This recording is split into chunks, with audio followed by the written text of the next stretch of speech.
So, Baldr's dreams.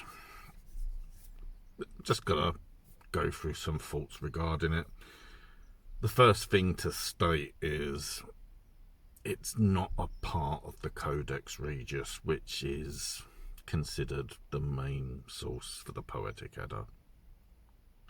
It's attached to some manuscripts that are in Edda fashion, but you have to decide really if it's something that was written to support the greater narrative and whether it has any value or not. I think it's an interesting poem, worthy of some commentary. Its suggestion is it could be a prelude to Völuspá. Or it has significance to Völuspá. It's implied in pretty much the closing of the poem, in that the seer is sort of saying, "Do not disturb me again until Ragnarok." Again, it's suggestive. It creates talking points, and that's one of the things I personally am finding a little bit more frequent as I'm looking at the Poetic Edda, is the stories create talking points. Now, for the most part, with the Carolyn Larrington translation and Jackson Crawford translation, because it is a short poem, they're pretty close in a lot of the narrative in the translations. But Crawford does something which creates a point to debate and is completely different to Larrington in the second half of the poem.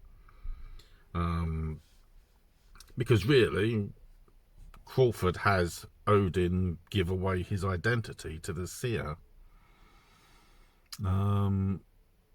Whereas the poem ends, and it ends the same in both translations, that once the seer realizes it's Odin, she sort of says, "That's it, don't disturb me any further," which makes the Crawford translation sort of 6 verses earlier or whatever, with Odin giving away who he is and the seer acknowledging him as Odin,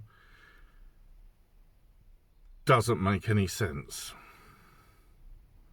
And that, for someone translating it, is a curious take. I mean, if I want to try and see where Crawford's coming from for translating the way he has done, we can look at 2 possibilities for Odin betraying his identity,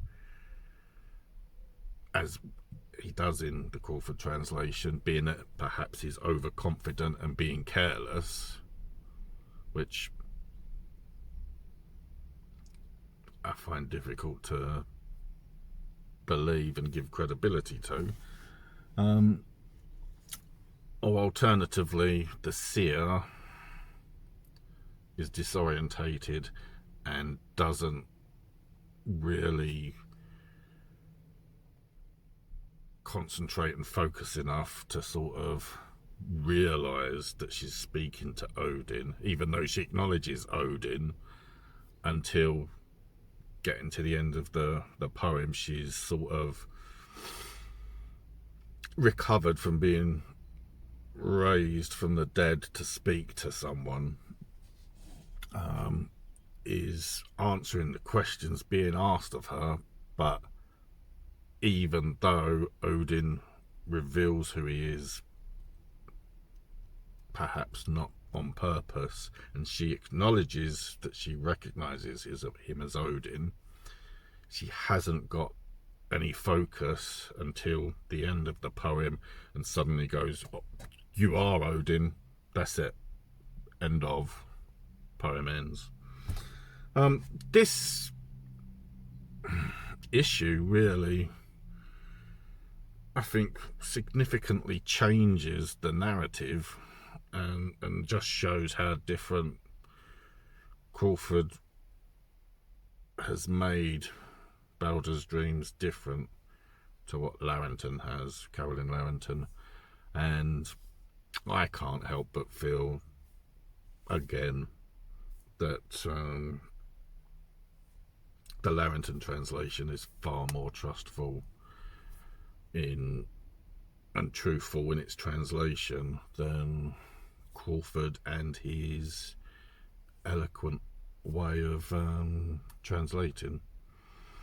And I think that's one of the things I'm finding more and more. I don't want to sound like I'm bashing Crawford. He is a educated man with skills I do not have, and yet I think really it's the thing that a lot of people view Crawford as a neutral scholar, but he's not neutral because of his eloquence. He puts that eloquence into his translations, and as Baldr's dreams show, there's a area where it doesn't make sense, where in other translations from the Poetic Edda, Crawford makes corrections to make the poems make sense. So I don't know what Crawford has done here, but it creates a point to debate, I suppose. So that's really all I have to say about Baldr's dreams in terms of the two translations.